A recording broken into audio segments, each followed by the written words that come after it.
মহাসাগরের দানবীয় তাণ্ডব তো অনেক দেখেছেন, কিন্তু সাগরের বুক চিরে সিংহের মতো চলা আইস ব্রেকার শিপগুলো তো এখনও দেখা হয়নি। অন্যদিকে দানবীয় বরফের ধাক্কায় টাইটানিক ডোবার ভয়াবহতা কে না দেখেছেন। আজকের ভিডিওটিতে আমরা দেখতে চলেছি এমন কিছু দৈত্যাকৃতির জাহাজ যেগুলোর কাজই বরফের পাহাড় ভেঙে সামনে এগিয়ে চলা। আকাশ সমান বরফের খণ্ড যেন এসব জাহাজের সামনে কিছুই না। ভিউ তো অনেকেই পায়, কিন্তু আপনাদের মতো দর্শক পাওয়া সত্যিই ভাগ্যের ব্যাপার। কেউ বলুক বা না বলুক, আমার চোখে আপনারাই চ্যাম্পিয়ন। তো চলুন শুরু করা যাক। এই জাহাজটিকে দেখুন, এটা আর্কটিক অঞ্চল সহ পৃথিবীর বড় বড় মহাসাগরগুলোতে চালানো হয়। এটি কানাডার সামুদ্রিক নিরাপত্তা ও বৈজ্ঞানিক গবেষণাকে কয়েক গুণ এগিয়ে দিয়েছে। জাহাজটির নাম সিসিজিএস লুইস সেন্ট লরেন্ট। জাহাজটি কানাডার সব থেকে বড় জাহাজগুলোর মধ্যে অন্যতম এবং এটি কানাডার সব থেকে শক্তিশালী ও হাই কনফিগারেবল আইস ব্রেকার। আপনি জানলে অবাক হবেন যে এটি একতলা একটি ভবনের সমান বড়, পুরো বরফ ভেঙে সামনে চলতে সক্ষম। জাহাজটি জরুরি উদ্ধার অভিযানের কাজে হিরোর ভূমিকা নিতেও ভুল করে না। এজন্য এই জাহাজটিকে অনেকেই বরফের সাগরের সামুদ্রিক দানব বলে উল্লেখ করে থাকেন। তবে প্রযুক্তিগত দিক থেকে পর্যালোচনা করতে গেলে ইউএসএ কোনো দিক থেকেই পিছিয়ে নেই, বরং সবার থেকে কিছুটা এগিয়ে থাকতেই তাদের প্রচেষ্টার কমতি নেই। তার একটি লাইভ প্রুফ উদাহরণ হলো ইউএস সিসিজিএস ইলি জাহাজটি। এটি শুধু আধুনিকতার দিক থেকেই এগিয়ে নয়, বরং এটি পুরো পৃথিবীর সব থেকে বড় শক্তিশালী আইস ব্রেকার জাহাজগুলোর মধ্যে অন্যতম। এই শক্তিশালী জাহাজটির মূল লক্ষ্য হলো অন্যান্য ছোট জাহাজগুলো ও নৌ চলাচল পথকে সহজ করে তোলা। এটিকে যুক্তরাষ্ট্রের কোস্টগার্ডে সব থেকে বেশি ব্যবহার করতে দেখা যায়।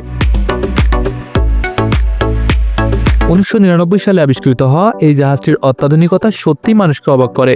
শুধু তাই নয়, জাহাজটির ভিতরের বৈজ্ঞানিক সরঞ্জাম ও অত্যাধুনিক রোবোটিক্স প্রযুক্তি দেখলে আপনিও অবাক হতে বাধ্য হবেন। এটি 2 তলা একটি ভবনের সমান বড়, পুরো বরফের বুক চিরে সামনে গিয়ে চলতে একটু সংকোচবোধ করে না। প্রযুক্তি নিয়ে আলোচনা করতে গেলেই যে দেশটির নাম সবার প্রথম লিস্টে রাখতে হয় সেটা চীন ছাড়া আর কেউ না। সোয়ালং 2 হলো চীনের নিজস্ব টেকনোলজি ব্যবহার করে এমন নিজস্ব কারখানায় প্রস্তুতকৃত একটি অত্যাধুনিক আইস ব্রেকার। এটা 2019 সালে চালু হয়। এটাকে চীনারা বরফ ড্রাগন বলেও মনে করে থাকেন এবং এটা পুরো 5 ফুট বরফ ভাঙতেও সক্ষম হয়। এর উপরে রয়েছে হেলিকপ্টার টেক এবং অবাক করা একটি বৈজ্ঞানিক গবেষণাগার, যেটার সাহায্যে সমুদ্রের জলবায়ু, বরফের পুরুত্ব ও সামুদ্রিক যাবতীয় গবেষণা করা হয়। এটা শুধু এতটুকুতেই সীমাবদ্ধ নয়, এটাকে বড় কোনো যুদ্ধক্ষেত্রের ঢাল হিসাবেও ব্যবহার করা যাবে বলে চীনারা মনে করে থাকেন। রাশিয়ার পারমাণবিক চালিত আইস ব্রেকার জাহাজগুলোর মধ্যে অন্যতম একটি জাহাজ হলো আর্টিকা। এই জাহাজটিকে সব জাহাজের বস বললেও ভুল হবে না, কারণ এটির প্রধান লক্ষ্যই হলো আর্কটিক অঞ্চলের বরফ ভেঙে অন্য জাহাজগুলোর চলাচলের পথকে সহজ করে তোলা। এটি নির্মিত হয় 1975 সালে এবং এটি বিশ্বের সর্বপ্রথম পারমাণবিক চালিত জাহাজ। সময়ের সাথে সাথে এই অসাধারণ জাহাজটি রাশিয়ার পারমাণবিক শক্তি, সামরিক শক্তিকে আরও দ্বিগুণ করে তুলেছে। এটি প্রচণ্ড পুরো বরফ ভেদ করে দীর্ঘ দূরত্ব পাড়ি দিতেও সক্ষম। পোলস্টার নামের এই জাহাজটি জার্মানির সকল বিখ্যাত জাহাজগুলোর মধ্যে অন্যতম। একই সাথে এটি একটি আইস ব্রেকার জাহাজও বটে। অ্যান্টার্কটিকা অঞ্চলের বৈজ্ঞানিক গবেষণার জন্য এই জাহাজটি অধিক ব্যবহৃত হয়। এই জাহাজের অন্যতম বিশেষত্ব হলো চরম আবহাওয়া ও অনেক বেশি পুরো বরফ ভেঙে সামনে এগিয়ে চলা। এটি 1982 সালে চালু হয়েছিল।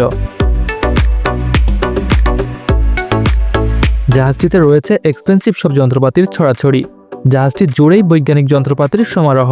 এছাড়াও জাহাজটিতে রয়েছে হেলিকপ্টার ল্যান্ডিং স্পেস।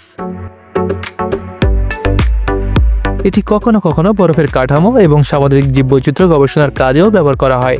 2019 থেকে 2020 সালে এই জাহাজটি সমগ্র আর্কটিক অঞ্চলে গবেষণার নেতৃত্ব দিয়েছিল, যেটি সমগ্র পৃথিবীতে এখনও ইতিহাস হয়ে আছে। চলুন জেনে আসি বিশ্বের সবথেকে শক্তিশালী জাহাজ সম্পর্কে। বিশ্বের সবথেকে শক্তিশালী এই আইস ব্রেকার নাম হলো 50 লেগ পেবোডি। বিশাল আকৃতির এই জাহাজের মূল কাজ হলো বরফের আস্তরণ ভেদ করে সামনে এগিয়ে চলা। 50 লেগ পেবোডি জাহাজটি মূলত ব্যবহার করা হয় গবেষণার জন্য বিজ্ঞানীদের আর্কটিক বা অ্যান্টার্কটিকা অঞ্চলে পৌঁছে দেওয়ার কাজে। যেহেতু বছরের বেশিরভাগ সময় এসব অঞ্চলগুলো পুরো বরফের আস্তরণে ঢাকা থাকে, তাই সাধারণ জাহাজ নিয়ে সেখানে পৌঁছানো অসম্ভব প্রায়। এক্ষেত্রে আইস ব্রেকার জাহাজের সাহায্যে খুব সহজেই এসব স্থানে পৌঁছানো যায়। 25,840 মেট্রিক টন ওজনের এই রাশিয়ান জাহাজটি বর্তমান বিশ্বের সবথেকে বড় ও আধুনিক পারমাণবিক আইস ব্রেকার। আর্কটিক অঞ্চলে রাশিয়ার এই আইস ব্রেকারকে টক্কর দেওয়ার মতো কোনো জাহাজও আজও পর্যন্ত আবিষ্কৃত হয়নি। এছাড়াও যদি অন্য জাহাজ বরফের মধ্যে আটকে পড়ে যায়, সেক্ষেত্রে এই জাহাজটি সেই জাহাজটিকে উদ্ধার কাজে ব্যবহার হয়।